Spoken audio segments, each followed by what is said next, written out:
Hey, what's going on? This is the Hannibal Story brought to you by me. I got the Babylon Timbuktu over here, and it's on chapter 4. We're going to get into the city language of Hannibal. We'll get to that in a minute. We're going to read most of Hannibal, and let me get set up and let me see what's in the live stream room.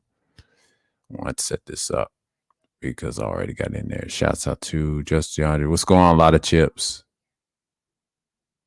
Let's see. Look, we're gonna edit this for a minute. I like how they set it up. You two done did a number, huh? Yeah, set it. We'll save it because they try to say, "Oh, this is entertainment." Yeah, I always get my stuff set up. Okay, we're gonna get into it. Let's go on a lot of chips, and yeah, it's 4 concurrent. There's a lot of people. Okay, we're gonna go in here. Hannibal Bakara, the military genius, by Adele Beshara. Introduction. We'll get into the introduction in a minute. And here we go.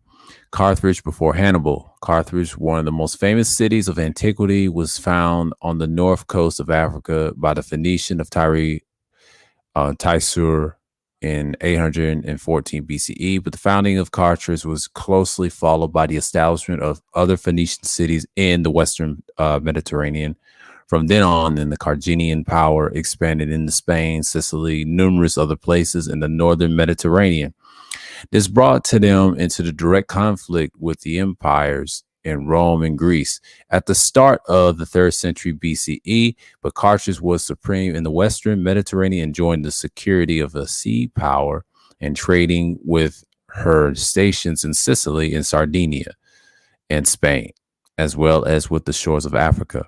But Rome was painfully struggling to attain mastery of central and southern Italy, where she had absorbed the power and culture of the Etruscans and gradually forged a federation of small states. But it must have already become clear that there was, okay, I just pressed it by accident, that there was not going to be room in the Mediterranean for both Rome and Carthage. Clash came over Sicily in the First Punic War. 264 to 241 BCE, but at the end of which Carthage lost Sicily. Roman victory in Sicily introduced Rome to cross the narrow straits to Africa and attack Carthage directly. Fortunately for Carthage, a strongly honest man appeared in the person of Hamilcar Bakara, a commander who had evacuated his forces undefeated from Sicily in the best traditions of Dunkirk. Hamilcar was able to put down a mutiny in the Carthaginian army and restore order to it. Yeah, and honestly, the political situation at the time had a strangely modern flavor, but Rome pursued a policy of Cold War during which time it had annexed Sardinia and Corsica, increased the reputations with Carthage was obligated to pay, declared to the Roman sphere of the interest in the Spain to extend from the north down to the river Ebro. In Carthage, and the peace treaty was in power within the commercially minded. Hamilcar Bakara, on the other hand, had popular support and command of the armed forces, with these produced to develop to the Carthaginian hold to Spain, but ostensibly by unable to Carthage to pay reputations in Rome, but in fact, because he saw in Spain as the source of main power supply and basis from which attack Rome, which his son-in-law Hasdrubal, his four sons of Hannibal, Hasdrubal, Hanno, and Mago, the lion's brood, as he called them. But Hamilcar Baraka soon succeed in turning southern Spain into some sort of empire where New Carthage or Cartagena was founded. In 228 BCE, he fell in the battle, was succeeded by Hasdrubal, his son-in-laws, who, in his turn, was murdered 7 years later in 221 BCE. The rise of Hannibal. Let's see. The army of Therapon unanimously chose Hannibal to be their general in spite of his youth because of his shrewdness, courage, which he had shown in their service. So this is the coin of Hannibal right here, 203 BCE. So I'm going to read a piece out of the Babylon Timbuktu, and I'm going to read a piece backing up what it says. And it's in chapter 4, early North Africa. Yeah, many scholars talk about the Berbers, Greeks, and Romans, the Herodotus, the Barth, and all that Afro-Asian history. And then it has the Canaanites and the Phoenicians in Africa. But we're going to go to city and language of Hannibal to back this up. So what we're seeing is, hold on. Oh, shit. Let me proportion this right. Hold on.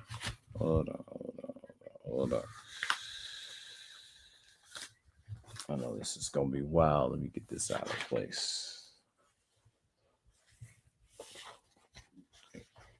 Let me read this. Okay. The city of the language of Hannibal. At the ruins of Carthage, archaeologists have found about 4,000 inscriptions in the ancient language of Canaan. Nahum Schultz said the inscription to date from, this is short one, the time of Nehemiah, of Simon, and Just, and the Hannibal, and he has durable, like we just mentioned in here, has durable up in the earlier paragraph, says Schultz.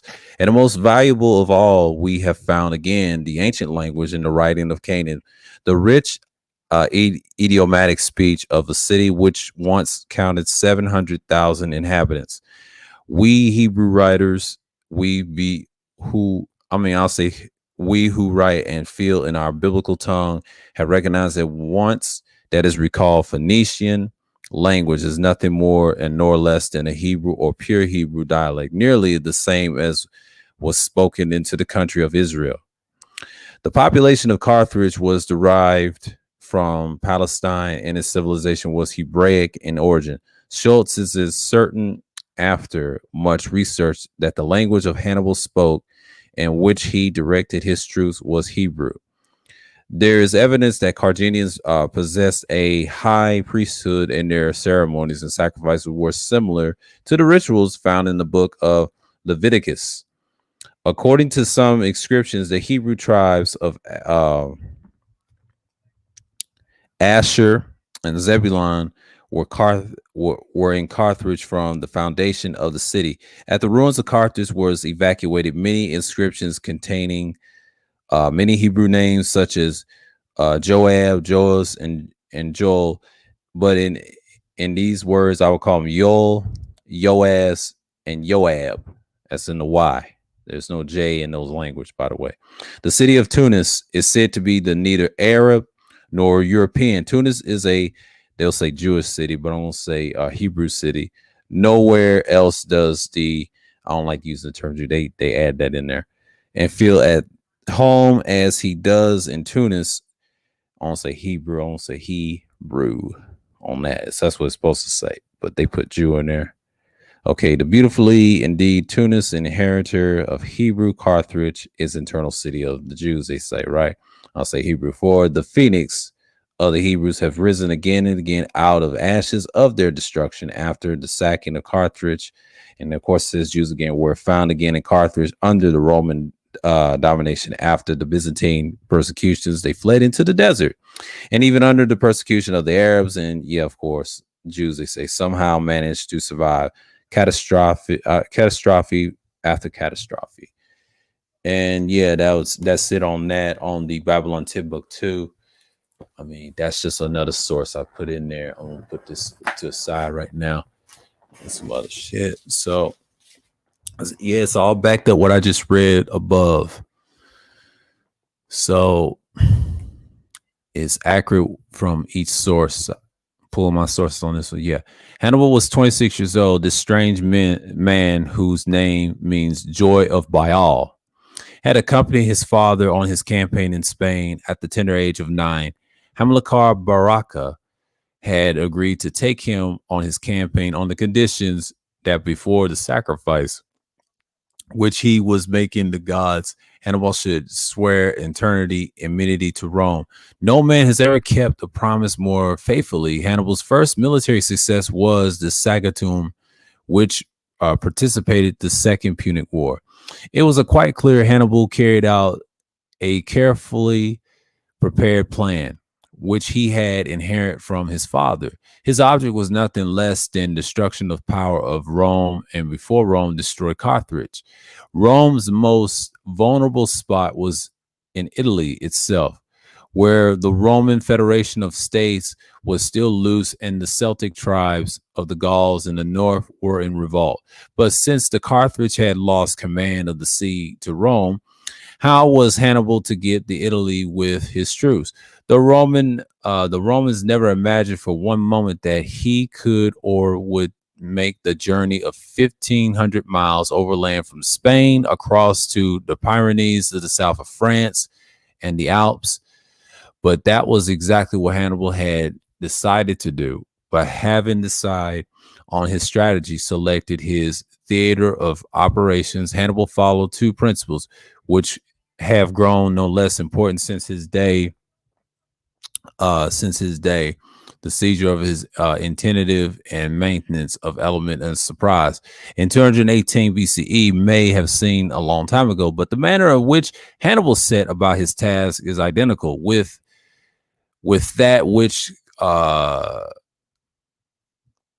competent commander would follow today. But Hannibal first secured his bases at Carthage and Carthaginian next to collected um I'll say the Carthage and Carthaginian, and next to the collected detailed information about the countries and peoples through which he proposed to pass. But for this purpose, he sent for his messengers liaisons officers from the Gaulish tribes, and asked for detailed accounts for the terrain and the fertility of the country at the fort of the Alps, in the midst of the Alps, in the plain of the river Po. Today, this aspect of Hannibal planning would come under the heading of logistics. He also wanted to know the number of inhabitants of the various populations, their capacity for war, particularly whether their immunity against the Romans was maintained. This would be called political intelligence. He was particularly anxious to win over the Gauls on both sides of the Alps, and as he would only able to operate in Italy against the Romans if the Gauls cooperated with him. He therefore planned a campaign of physical warfare to raise and maintain the moral of his supporters, to undermine the enemy's will and power to resist. But the operations began in great secrecy. In the spring of 218 BCE, after Hannibal delivered a moral boosting speech to his troops, he moved by the emotions of indignation, lust for conquest.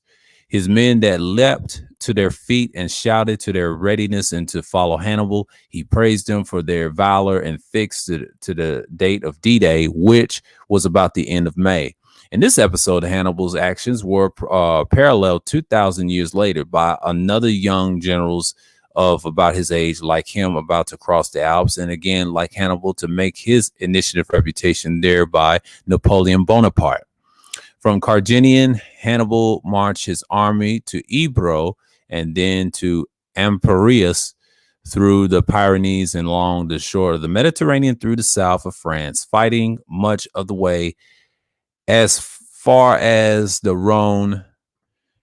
There is a little doubt about the route which Hannibal's army followed, but from Rhone over the Alps into Italy, Hannibal's route has been one of contention for 2,000 years.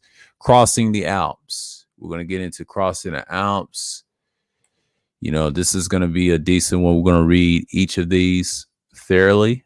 So, you know what I'm saying? What's going on, Degenerate? What's going on, MTG TV? And let's go on RPA. Let's see what's going on here. Yeah, shouts out to y'all that came through.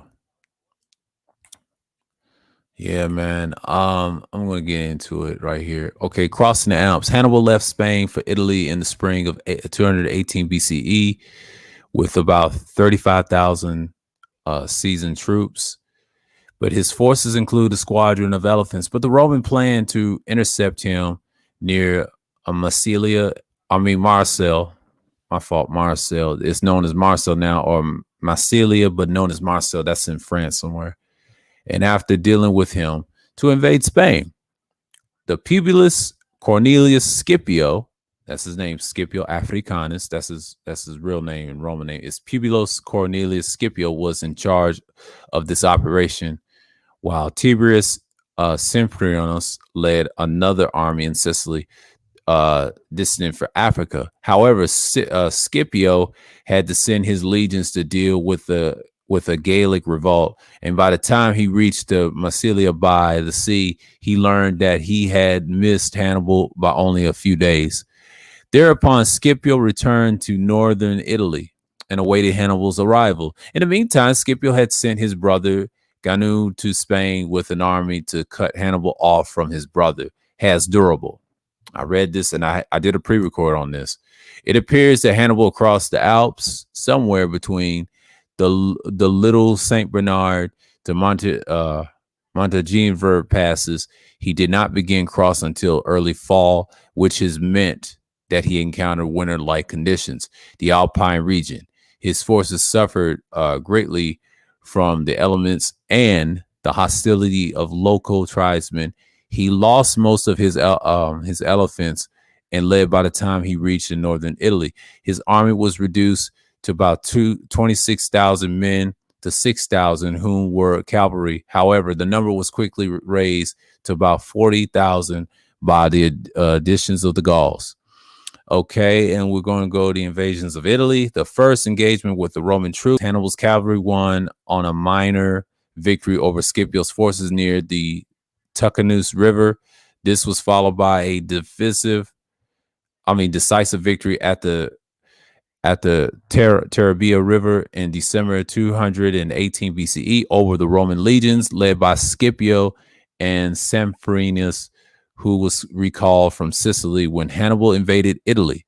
Hannibal's superior numbers in cavalry and his skill in the combined use of cavalry infantry were key factions in his success at Taberia. As later victorious, Hannibal had decided advantage in northern Italy, where the Gauls were friendly to his cause, where his cavalry could operate in broad plains. But the Romans therefore decided to withdraw to central Italy and await Hannibal, who began to cross the Alpines in the spring of 217 BCE. But the mountains again proved costly both to his army and personally Hannibal, who lost the sight of one eye from an infection. But the Roman consuls for 217, the Gallus, Flamius, and Servilius and Gemius had stationed themselves at the Aerotumnia and in Aerorinum to guard both possible routes and west and east, which Hannibal might cross to Apennines or something like that, Apennines. And Hannibal selected Flamius' western route, but the consul refused to give battle alone. Allowing Hannibal to pass, Flamius followed harassing the Carginian army, hoping to meet Gemmius farther south, where they would be jointly give battle. But however, Hannibal ambushed Flamius and is in a narrow pass near Lake of Trasimene and destroyed almost his entire army of 25,000 at Rome. Quintunius Fabius Maximus was elected dictator by the Centrati Assembly rather than join battle with the Hannibal who had marched south into Apulia. He decided on a policy of cautions and harassment that would keep Hannibal moving and gradually wear him down. Hannibal moved from Apulia into Campania, followed watch by Fabius Okay, followed by Fabius, who finally bottled him up in an area unfavorable to the cavalry and decided to give a battle. At night, however, Hannibal sent oxen towards Fabius' army with a burning sticks tied to their horns. While the Romans investigate what they consider an attack, he escaped with his army to Adulia, where he wintered. But the Battle of Cannae, I think I read this before on Hannibal. He redid this whole thing. Shouts out to bro that did this website. He redid it. Okay. I won't do that. So the Battle of Cannae, when Fabius tendered as a dictator expired, the consuls of 216 BCE, Louis, Paulius, and Gaius Vivaro took charge of the war against Hannibal. On the learning that Hannibal had captured the Roman depot at Cannae in Apulia, the consuls decided to give battle to Hannibal now forced two formidable armies. However, at Cannae, he again select ground favorable to his tactics and strong cavalry, while the Romans relied on their superior numbers and their fighting skill. But Hannibal's plan called for his cavalry, positioning of the flanks of a crescent-shaped line to defeat the Roman horsemen quickly, to attack the Romans' infantry from the rear as a press upon the weakening center of Spaniards and the Gauls and his superior African troops at the crucial moment where the press from the flanks and the complete encirclement. But the plan succeeded. The Romans suffered 25,000 dead to 10,000 captured. Hannibal's political strategy. We're going to read his political strategy. The ancients were fond of debating why Hannibal did not immediately march on Rome following his victory at Cannae, but clearly he could not have taken the city after having taken part in numerous battles across Italy. His main objective was not the total destruction of Rome, but a settlement that would free Carthage from Roman intervention. Hannibal had hoped that his victories would bring about the wholesome defection of Italian cities from the Roman Confederacy. However, the only major defection from Rome was Capua. When it was obvious to Hannibal that he could not effectively surround Rome with a ring of hostile Italian states, he broadened the conflict to draw off Romans' manpower into the spread to its resource then. In 215 BCE, he had made an alliance with Philip V of Macedon. Doubtless, he did not want Philip invade Italy, but merely to drain Roman strength by waging war in Greece. The alliance came to naught because Hannibal could not supply Philip with a navy, and because Roman checked Philip with its own navy and Aetolian allies. First Macedonian War, 214 to 205 BCE. That's what happened. And Hannibal also brought Syracuse into the war against Rome. Hannibal, ruler of Syracuse, or Syracusa, they would call it in Italy, in Italy. That's what they call it, Syracusa, but they call it Syracuse right here, but it's pronounced really in their language, Syracusa. And Long and Ali of Rome died in 215 BCE. His grandson, Hieronymus took control to the city, which made an alliance with Hannibal. Hieronymus was soon killed in a revolt, but the Punic agents gained control of the Syracuse or Syracusa. However, Roman control of Sicily was generally restored by 211 when Syracuse or Syracusa fell. First reveries following the defeat at Cannae, the Romans restored back to Fabius' tactics of harassing Hannibal while avoiding formal engagements. This seemed to have rendered Hannibal's tactical skill and superior cavalry ineffective. Consequently, the Romans were able to retake Capua, although their resources were heavily stretched by Hannibal's international diplomacy. However, the real blow to Hannibal's came from without. In 209 BCE, the Romans took Carthagena and forced Hasdrubal out of Spain. This cut his main supplier route off. When Romans discovered that Hasdrubal had crossed the Alps to link up with Hannibal, they left a small force to watch Hannibal and marched quickly with their main force to the Meriturus River, where they defeated Hasdrubal. Hannibal learned of the defeat when Hasdrubal's head was thrown into his camp.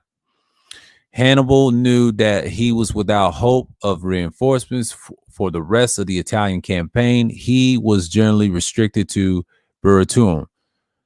Hannibal had no supporting navy and appearing indifferent to the Roman naval supremacy, which is the first place was able to cut off the reinforcements, and the second to bring the unimpeded the invasion of Carthage.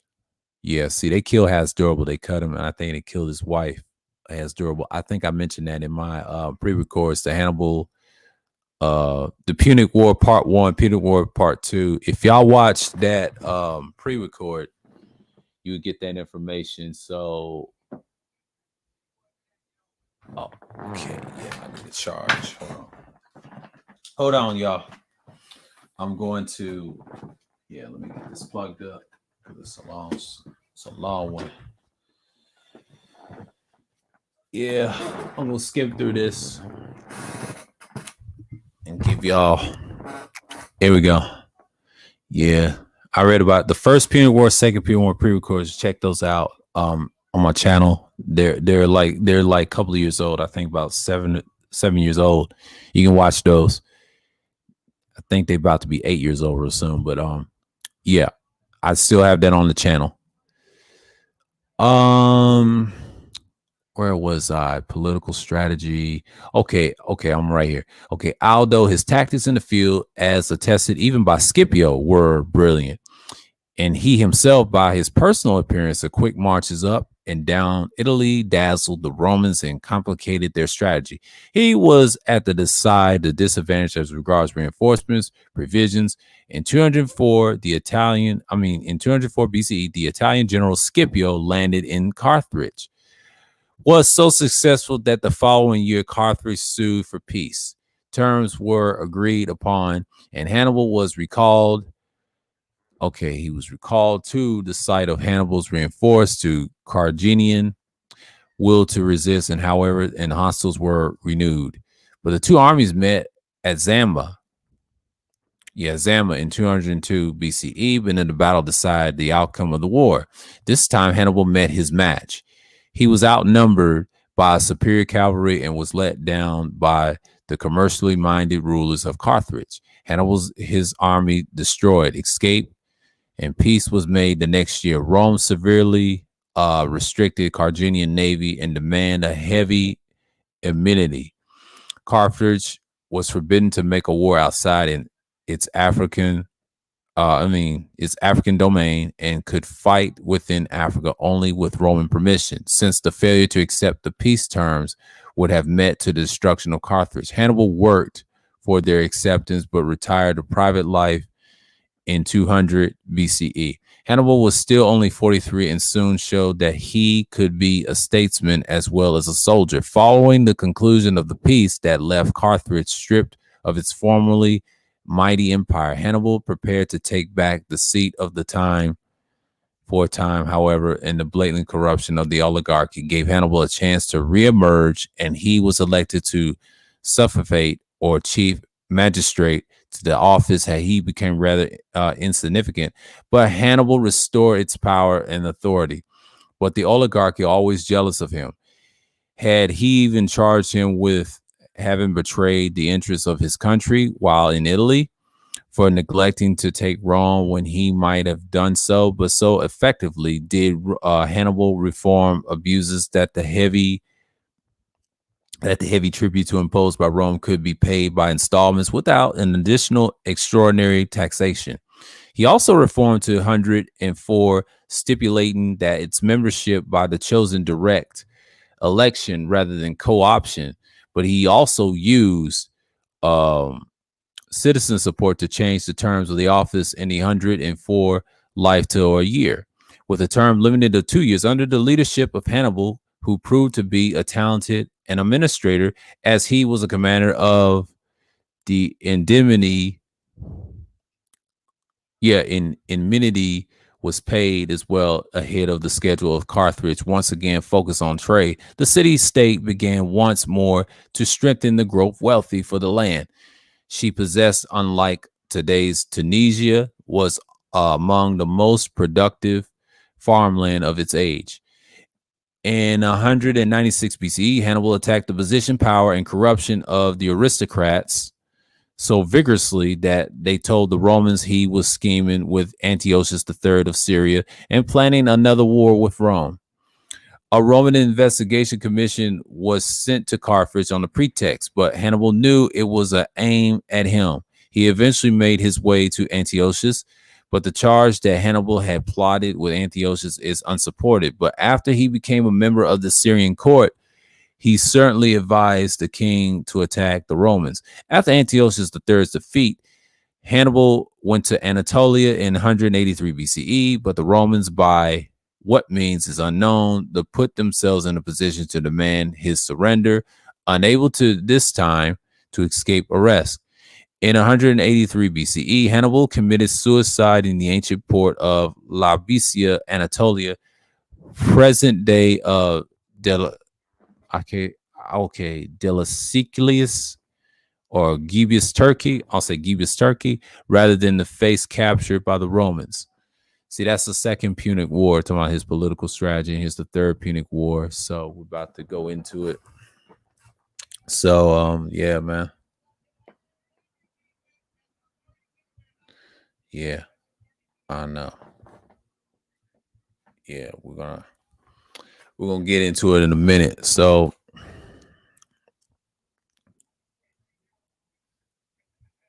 yeah, we're gonna see what's going on here. Be with y'all in a second. Can't get this off my screen. All right. The Third Punic War, the Numidian king of Manicia. Nudemia was an ancient Berber kingdom in present-day Algeria, whose country, abutted the Carthage to the west, indirectly provoked the Third Punic War. Through his alliance with Rome in the previous war, he was able to gain permission to reacquire land of Carthage, had taken from Numidia, Numidia, or something like that, Numidia, since Carthage was originally established on the Nudemian land, and with its cooperation in as Messenia, Massanesia, Massanesia could theoretically have occupied it, all of the territory of Carthage controlled, but rather attract too much attention from Rome. But to the Nudemian king reclaimed a small pieces of the territory at the time when Rome was occupied in other parts of Mediterranean world. But in 155 BCE, Carthage complained to Rome about their allies' acquisitions, but received little satisfaction. 3 years later, Rome sent an embassy to investigate the leading member of which was the senator of Cato. Seeing the renewed bounty of Carthage within Carthage, political factions struggled. In 151 BCE, a strong democratic party that took an aggressive stance and expelled those citizens who favored the cooperation and perhaps even a union with Nudemia from the city. The Carthaginian complaints to Rome grew more strident. More strident as their rejections of Massanesia envoys grew more insulting. Massanesians also sent appeals to Rome, pressing his claims. In 151 BCE, a Carthaginian army under their leader Hasdrubal attacked Nudemia, but was defeated, and after being besieged in their camp, was virtually destroyed by starvation. That violation of the peace terms, as well as Cato's oratory in the Senate, convinced the Roman government military action was necessary. Hasdrubal, however, was evicted from power in Carthage, and his emissaries were sent to beg forgiveness on any terms to avoid war. An army had been dispatched. By the time the embassy arrived, they gave the Senate to a virtual bank and checked to avert conflict. The Senate demand their army should be allowed to do anything it wished. All the territory and possessions of Carthage become Roman control. And 300, I'll say like 300 hostage and surrender, and ambassadors agreed to this total surrender, a Didio infinitum, in return for their surrender. And Rome guaranteed the Carthaginians freedom in their own laws. Nominal control over all the territory and possessions of the personal public property, unfortunately, to arrival of the army, and brought even more difficult conditions. The Roman commander Mani Lewis obligated to city of surrender all its weapons of war. They did, but reportedly armored and weapons for 200,000 men were turned over to the Romans, as well as 2,000 catapults, and one final condition was unacceptable: to demand that the city of Carthage be destroyed and all the inhabitants removed inland.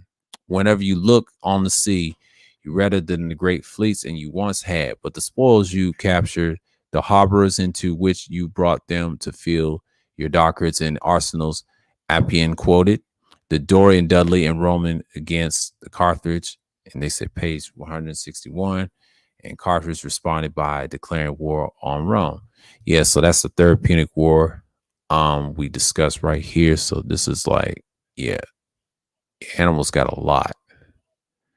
So the mystery of the elephants. I ain't gonna read the blue stuff. Where did Hannibal get his elephants from? Yeah, we're just gonna talk about it. We're gonna show you the pictures. I ain't gonna read the blue stuff. I'll give you the rest where he get his elephants. Y'all can read that for yourself. I'm gonna read the main more importance part. And there's the battle and things like that. So I'm gonna check who's in the chat. I'm gonna check who's up in here. Yeah, it's got one person in here. Good, good, good, good. So it's a long read because I ain't gonna try to read so much.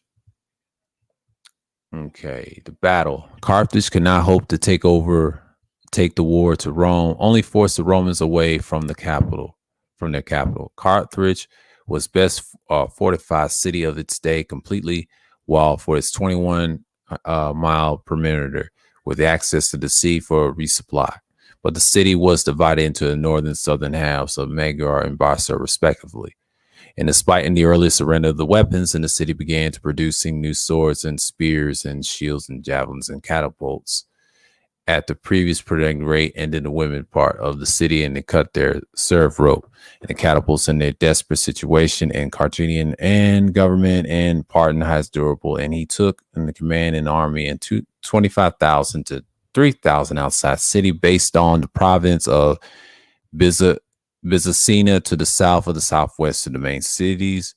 Their Neophris and dominate the supply route to the farmland beyond. This is where it gets good on the beginning. We're gonna read this part right here. So let me check something. I'll be right back. I'm gonna go on mute. Hold on.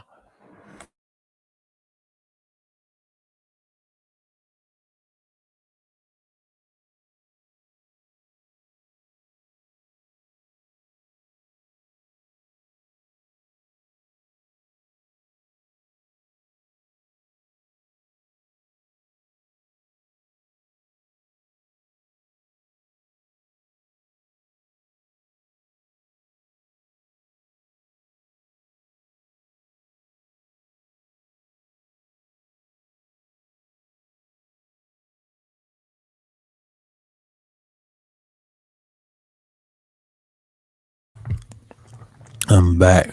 I'll check it later. It's probably fucking up my time. Okay. Rome had 800,000 infantry and 4,000 cavalry on site, where the port city of Utica, which had surrounded without a fight, just to be northwest to serve as a base.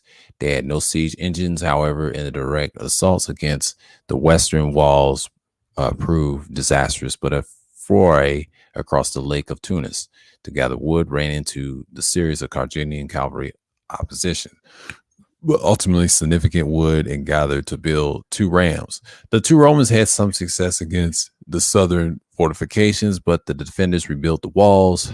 then sailed to destroy the rams. As the summer of 149 grew and hotter, and the Romans camped between the lagoons and became too unhealthy, so they relocated to the southern end of the city. Roman ships anchored there to the provisions to the army, but they were almost completely devastated by the Carthaginian fire ships. By the year end of Romans had made little progress. All right. So right here they're talking about his cavalry and things like that. So yeah. I'll be right back in a minute because let me check some. We'll read the next part. But hold on, y'all.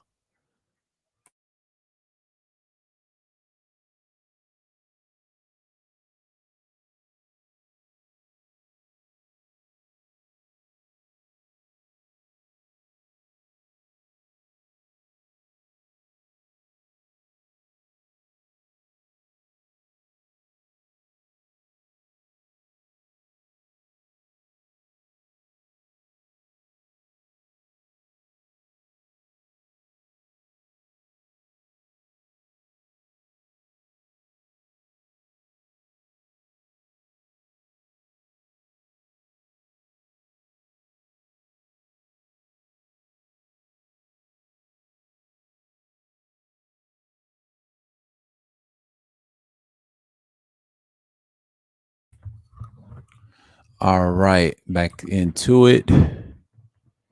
He says forces. Also, we read his progress removal. Okay, his infantry. This little progress. Okay. Let's read the 148 BCE. The Manilius charge his strategy somewhat. Okay. In 148 BCE, with Manilius changed his strategy somewhat, but he moved his camp from the south of the Carthage. I would say Carthage to the north flank, but rather than press the siege, and he instead gathered in supplies and made plans to attack the Nephrius. Whereas durable force was based on Manilius and staff was the young Scipio Aemilianus, or Scipio Africanus, they would call him. He adopted his grandson.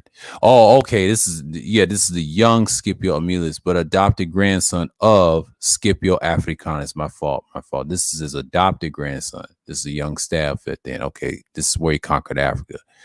Who had won the glory in the Second Punic War? That's his that's his like step grandfather or something like that. Yeah, but he was advised against the Nephrius attack, but was overruled when Manilius was on the verge of the defeat at the hands of the Carthaginian cavalry commander Himilico Pomius. Scipio's timely arrival with reinforcements covered the Romans' retreat. He then played a key diplomatic role of Messenia's officer of assistance early in the conflict had been brusquely rebuffed. Now the Romans needed all the help they could get. But Massinicius invited Scipio to join the Roman delegation visiting him. When they arrived, they found Massinicius dead. He was in his 80s, but in his three sons awaiting Scipio, who was charged with choosing the successor, he chose all three. One to rule in the rule in the palace, one the minister of the foreign affairs, and one minister of justice. Each according to his talents. Scipio brought foreign minister Gulasusa with him back to the Roman camp, along with the large cavalry force. But the arrival of Numidian reinforcements had profound the effect of Himilico Phemius, who was perhaps since the change in the winds of defected to the Romans, but that was one high of 148 for the Roman campaign.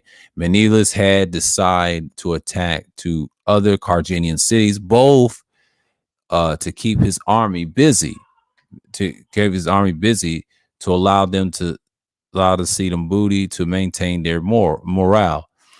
These attacks had mixed success. Carthage even spared some main power to aid at the siege of Hippo, and some money for uprising in Macedonia with the Roman fortunes at the low ebb. Scipio campaigned successfully in Rome in the command appointment to the people overwhelmingly back to the Scipio name. He seemed to be in the mold of his adopted grandfather. Scipio took charge in the spring of 147 BCE. He arrived to confront the crisis of Manilius, and he had gained some success against Maragora section of the city. But his men had been cut off and the morale was low. Scipio went to work in expelling the multitude of camp followers and focusing on the army on its task. No rewards without the victory. And meanwhile, Hasdrubal was recalled to take charge of the city's defense, leaving Dionysians, Dionys, or something like that. Yeah, perhaps a Greek mercenary in charge of the mobile force. Scipio launched an attack to Margara with early success withdrew under pressure. Hasdrubal responded by concentrating his forces in Basra and torturing the Roman prisoners on the walls. This was intended to stifle the troops and defense resolve, but it was instead motivated to the Romans.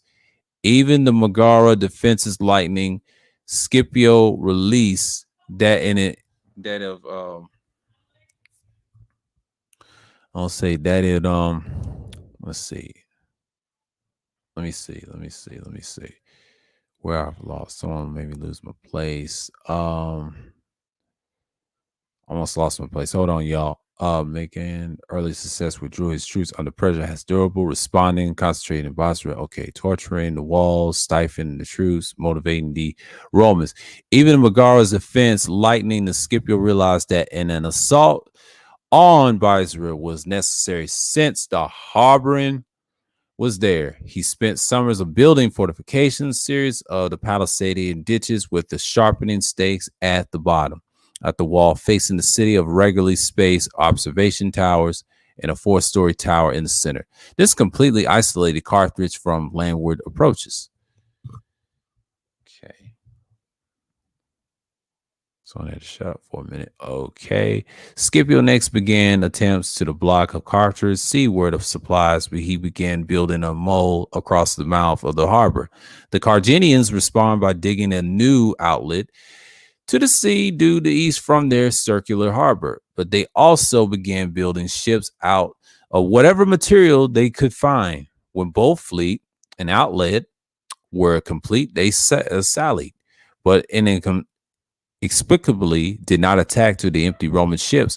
But when they found a mountain in an assault on the third day, but the Romans were ready to drove them back. Unfortunately, a bottleneck in the new outlet kept many Carthaginian ships exposed, and Roman ships dealt with them harshly. Scipio then assaulted the outer quay, protecting to the commercial harbor, bringing in catapults and rams. This strategy suffered a setback when a night attack from the city destroyed most of them, but Scipio patiently rebuilt them and constructed fortifications as well. He finally managed to breathe the walls and then breach them again after the first repair. But Scipio maintained pressure on the city, but could not insert his men through the breach, and he spent to the remainder of 147 captured what towns that still remained loyal to Carthage, defeated their mobile force at the Nephris after the 22-day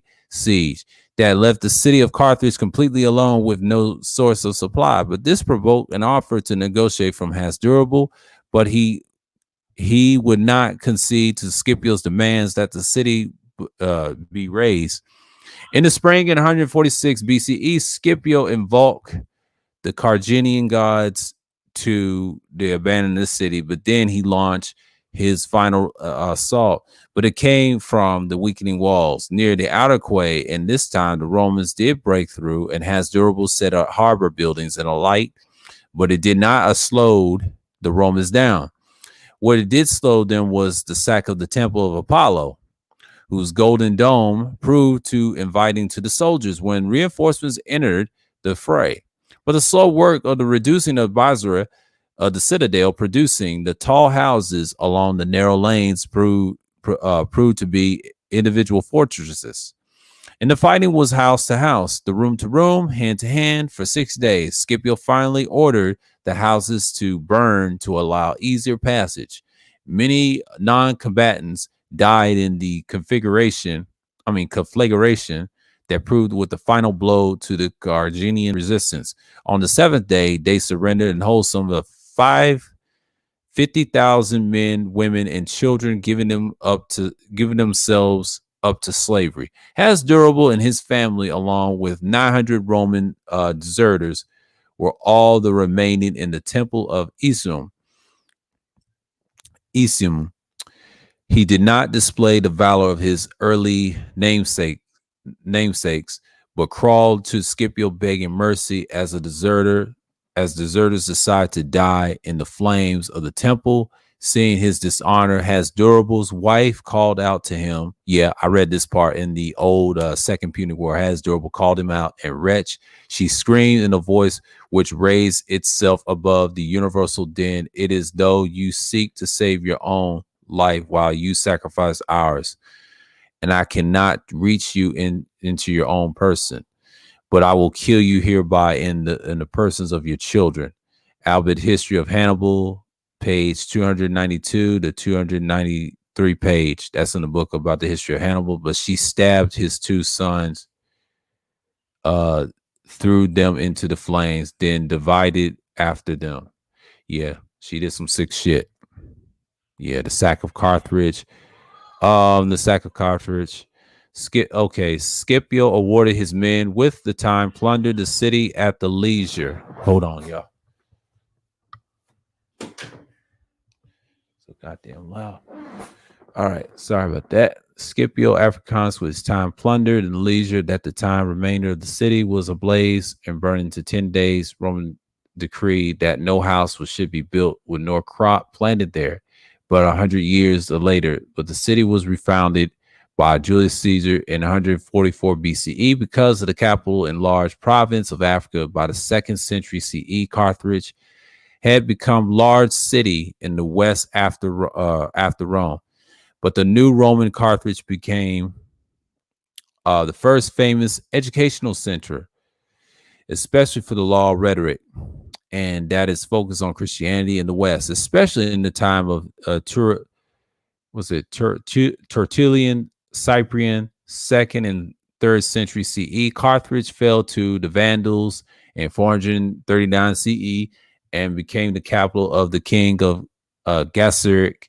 But after the victory of Belisarius, Byzantine general, in 533 CE, and it remains loyal to by the Roman Empire in the east until the Arab conquest at the end of the 7th century, when it was destroyed the second time in 698 CE. It is said that as the original city burned, Scipio wept his tutor and his historian Polybius. Yeah, Polybius spoke to him, and it took not just a splendid sight. He grasped in his hand and said, "A splendid sight, indeed, Polybius, and yet I am fear I know not why that someday at the same order will be given to destroy my own country." The Appian quoted Dory and Dudley in Rome against Carthage, page 174. That's in the book. But control northern African farmland, provided storage house to grain Rome for the next several centuries. Not until the Vandals conquered the region in the 5th century CE, but did it cease began Roman granary. It became so since once again when the Belarusians captured the province of the Eastern Emperor Justinian a century later. Yeah, this is Hannibal. I'm gonna let y'all read the rest. Here's the elephants, forest elephants that he used and whatever. And here's the symbol right here: rocking, painted elephant, unknown, shelter in Algeria. So yeah, I'll give you this link. Y'all can read the rest. This is my piece of Hannibal, and I got the rest of it in the Babylon 10 book too. I'm gonna put this in the chat. I'm gonna put this in the chat so y'all can read it. And yeah, I'm just gonna post it. So yeah, that's with Hannibal, and I'm just gonna put that out there, so I can read it and put that in your bookmarks and whatever. But yeah, I just want to do this piece with Hannibal, and yeah, that actually happened. like the history of Hannibal. They still researching some parts of him and things like that. So I just want to put this out here and put it on display and whatnot. So you know what I'm saying? Like I just do this like it ain't nothing.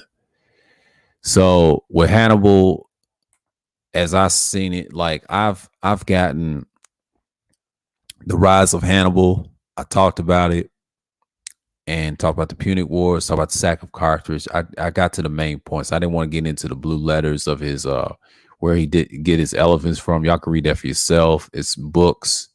I'm not gonna take too much reading because that takes like an hour or two. It's more information about Carthage and Carthaginians and all that stuff, and um that's just what I do. I just split out history right there. The Babylon Tip 2 got it as well. Talks about Hannibal in chapter 4. Talk about his language I just read earlier in North Africa and things like that. The dispersions. Talk about the Jews and the Berbers and things like that. And Tabian, why some.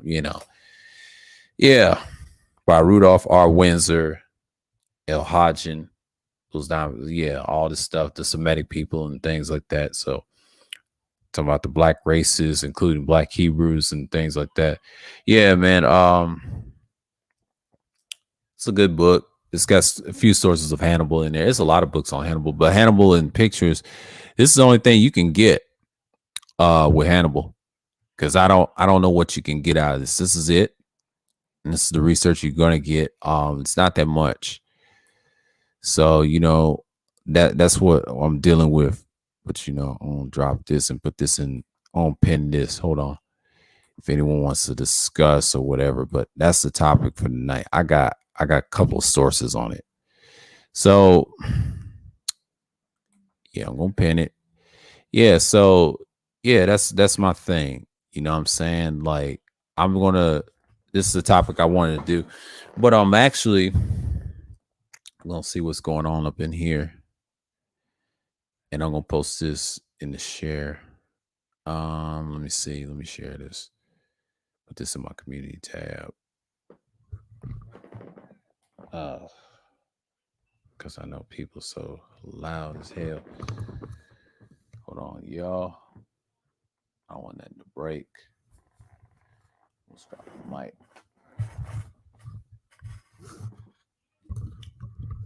Okay. This is awfully loud. I'm trying to fuck with my live stream, but I ain't gonna let that happen. Yeah, I hate when stupid people do that. Some days I just don't like that. Yeah, I posted in the community tab if anyone wants to see it and see through. Oh, dang, his views is dropping. Ain't nobody. Yeah, X is on tonight. I don't know who's on tonight. Yeah, Wednesday's my night. Wednesday's my night. Yeah, sorry to hear that for underrated dogs. Rest in peace to his brother. Yeah, I didn't lose nobody. Last time I lost somebody was my cousin and my uncle. That was 2 years ago. Yeah. I ain't lose nobody this year. I'm good. Clears the air. Uh-oh. Polite clears the air. Oh, fighter talking about it. But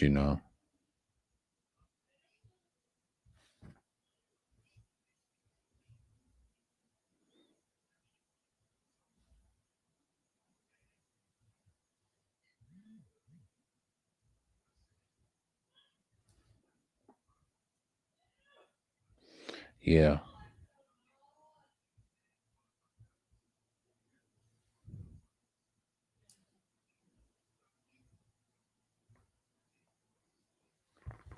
Let's see what's going on here.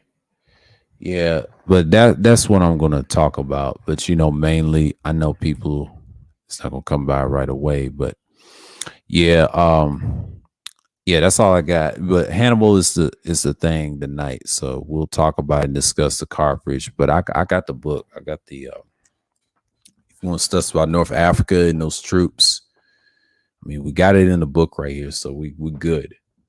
This will stay up. So it's not like a chill night or anything, but Friday it'll be like a chill session. I'm just gonna be talking and things like that. I know people like open panels, but these subject like streams, I'm still gonna structure it right. You know what I'm saying? And people come through and chill and things like that. I know people don't like these type of topics, but this is my content, man. I'm good because I always get replays off of this, and that's cool. Um, me, I'm just gonna stick with to it, you know. But Hannibal, at the time, he did took over territories and things like that, and I'm good because I'm waiting for the hour mark. See who comes up in here. But yeah, I done gave you that link so y'all can read it for yourselves and put it in your bookmarks or favorite or whatever, and just save it. Have some time reading it. You know, this website gives you all the gems of it, the logist of what's going on. So, you know what I'm saying? I'm done with Hannibal. I will do the Hawaii thing September the 1st, as you can see. But Hannibal, we're gonna save him for a minute, and we're gonna stop screen share for a minute. Let's see. Yeah, I'm over here right now. Yeah, we can deal with that, and I'm gonna go like this. I'm gonna go with another screen share, which I was talking about. World history, and this is what we're gonna do. So this right here, we did everything. We did the Egypt, we did Sumer, we did Elam, we did Canaanites, the Phoenician, we did the Etrusca, the Indus Valley. We did like Eastern Europe and China. We did all that, man. Yeah, here we go. Here's the black mark. Okay. And we did the Moors of, you know, through Etrusca to, I would say, Germany and England. Yeah, we did all that. So I did a couple streams on it. Y'all can go find yourself. The one I'm doing next month is Hawaii, and that's gonna probably be it. But there's other histories to back this up. I mean, this guy's a lot of sources, the human stuff, and we can go for hours and talk about it. You know what I'm saying? Like, this is a good website by the scholar. He's still researching and digging up bones and stuff. The Minoans, and the Mycenaeans in Crete. I think I talked about this in certain, talking about Greece and things like that. This is kind of like the islands in Greece and all that. Yeah, we're getting to the heart of it. The Greek people, the Hellenistic period, and things like that. We're getting into, yeah, we're getting to strange territory. So it's more of a strange territory. So yeah, he was talking about the eyes. Me and Justin Andre was talking about that in the 6-hour live stream. If you notice, he said the pigment and all that. Well, this site has all that. Today's Black Woman's hairstyle and talking about the Minoans and all that. Yeah, it's kind of, you know, that's a whole nother story. Cyprus. I think I did a piece on this in a pre-record. It's no need. This is no need at this point. Talking about the Japhites and all that. I really got in depth in that. So I'm gonna knock this off, and I'm just gonna be like, yeah, this is my thing. But yeah, I'm gonna stick with the Hannibal thing. But yeah, I know people is not coming, but that's cool. But yeah, I don't see what's going on. So yeah, who is on right now? Yeah, I'm just trying to get it motivated. Let's see what's going on here. Sheeps. I forgot about the interview.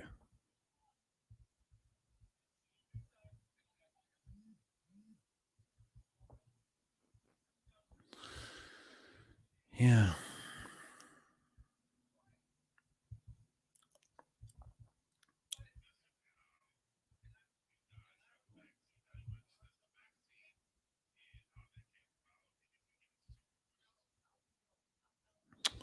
Yeah, polite clears the air. I ain't step brother polite. I think they made that in the conversation. Hold on. Yeah. But that's just me. But yeah, I'm gonna talk about it as much as I can. So I'm not worried about the Hannibal thing, but yeah, I just put that link in the chat. But I just want to discuss that. But mainly, he had a lot of history going down. So and let's go put this up, and I'll get into yeah. That's all I want to talk about. But yeah, but I'm gonna find those streams that you don't see a lot, and it overpowers that. So let me see here. Let me see here. I'm gonna get to my archive and show you that Hannibal is much needed. Okay, look at my old stuff. Let me look. Yeah, the Hannibal story. This is a good stream. Yeah, I did the update and things like that. So the oldest. Yeah, I know people are tripping, but let me do this. Let me do this. Set the game down. Let me do this.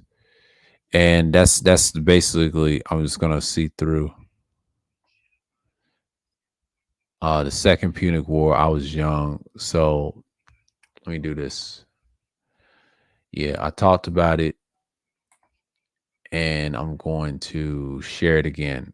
So yeah, I mean, I'm gonna show you what I'm talking about. Hold on. See here for a minute. Now, if you want more of him, Hannibal and the Punic War Part One. It's the same thing from the website. The guy upgraded, but I was saying it's like what 7 years ago. It's about to be 8 years ago, according to this video. And Hannibal, the Punic War, the Part Two, it had a lot of views, but it was like 504, 45 views. I mean, you can check that one. That's like 36 minutes. That's a long one. I had a lot of information. The first one was like 26 minutes pre-record. I did this from a laptop computer, so I was young then. So you have to forgive the sound, but that had a lot of views. That had like 3,000. And the second one, not so much, but you can catch that one. You know what I'm saying? That was like on the tail end of these two on my videos. And then I didn't do pre-records like what 7 months ago on some of my pro and cons of utilitarianism and all that stuff. Then I didn't start streaming until later. That's my initial response. So for me, I got a ton of these pre-records. I done these before. I've done these in sporadic in time. People start liking your stuff and start seeing your stuff. No, most people will deal with you in pre-records and sessions like that. So with me, it's just a whole nother level. But the Punic Ward, I've done this before. This ain't nothing new. I did a live stream on. This is my first live stream on it. But doing these is nothing. Now I can talk about these for days if I wanted to. So that's content for me. I'm just showing you. You know what I'm saying? Like I can do this. This ain't nothing new. It's a lot of content on that website you can do. So I'm not having no problems with it or anything. It's just, you know what I'm saying? Like you gotta look at it. Let's see what this boy talking about. Yeah, polite trying to clear the air now. My ass. Ain't nobody watching that. Ain't nobody watching that. Yeah, that's the thing right now. But yeah, man.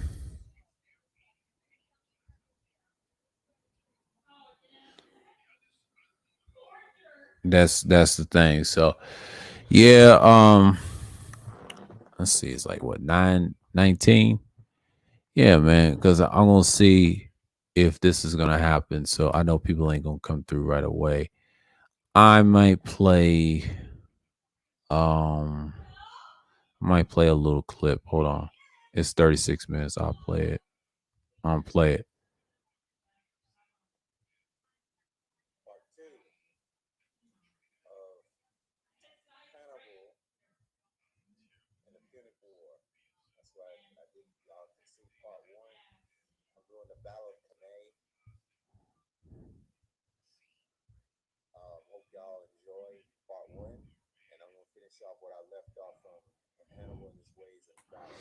Yeah, I was talking about the Battle of Hannibal at the time, And this was like what 2014. That'd be 8 years ago. Okay, 15 to 7. Yeah, that's 8 years ago. Keep the knowledge, bring your brother shalom. What book you're reading? I'll read this right here. What I respond. He said, I said that book, yes. And I told him thanks. That was like 5 years ago. Okay, here's scriptures of the biblical Israelite new moon, and yeah, that's what dude was talking about. Phil, yeah. Let's continue with the video. Hold on, I'm get to the juicy part. Let's continue.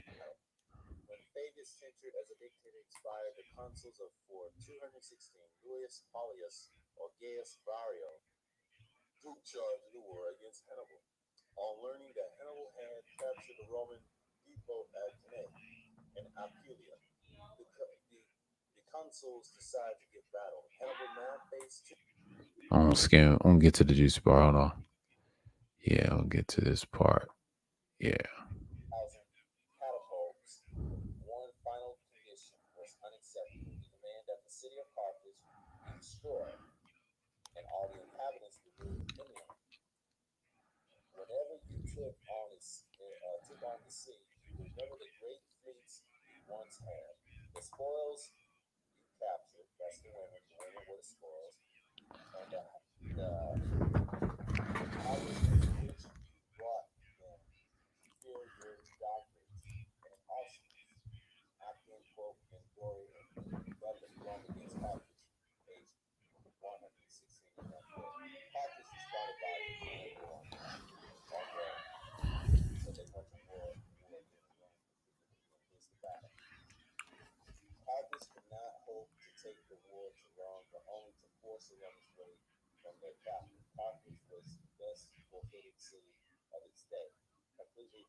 Yeah, that's a skip y'all trying to mention in the series in the stream. And I think that's just one of many things. I was young back then. In 2014, I was like, how old was I? I was 20, well, going on 26 years old around this time. I was 25 years old reading this. I'm 33 right now, so I'll be 26 that next month. So after that, that's the last YouTube I did was April 24th 2014. That's when I stopped making pre-records. That was 2014. I was 25 at the time when I left at 25. 26 from 27. I didn't get the job 27. It was like a 2-year hiatus, but it was really a 6-year hiatus. I just turned in my 30s. When I was 25 at the time during the manosphere period, this is where the height I was in 25. I was in the height of it. I was one of those beasts that had those numbers in small. I could have excelled those years in 2015, 2014, because I was something else. I could have been on that sphere and on that tip of the iceberg. I was built, I was big in those days.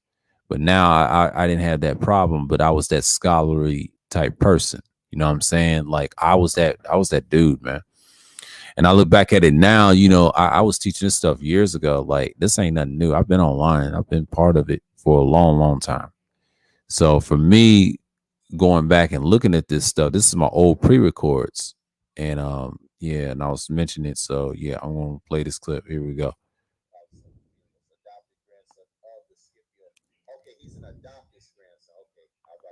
Yeah, see, I corrected myself. Yeah, I did that. So I'm just gonna skim through it. Just gonna end it. It's just an example. I'm gonna get to this part and end it. We're gonna end it on a high note.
All right, hold on for a minute, y'all. Let's see. Now 45. Select the image. I'm gonna do a part two to the discussion, and I'm gonna get into it right quick. All right, back here, we're gonna do a part two on have an open panel discussion about it. So yeah, I'm gonna be up on it. So yeah, here we go. Here we go. Here we go. Yeah, I might have to. end this real quick because I know people are tired and things, they moving around. I don't have a part 2 discussion. Keep it up because I mentioned it in part 1. Yeah, as what I was saying, show you in that clip that I did. So we're gonna do open discussion on this topic, and I know people just want to come through. I want to do a part 2 and just come through. Yeah, I just read you this right here in this stream. Yes, went on the hour. So with that, I want to say peace.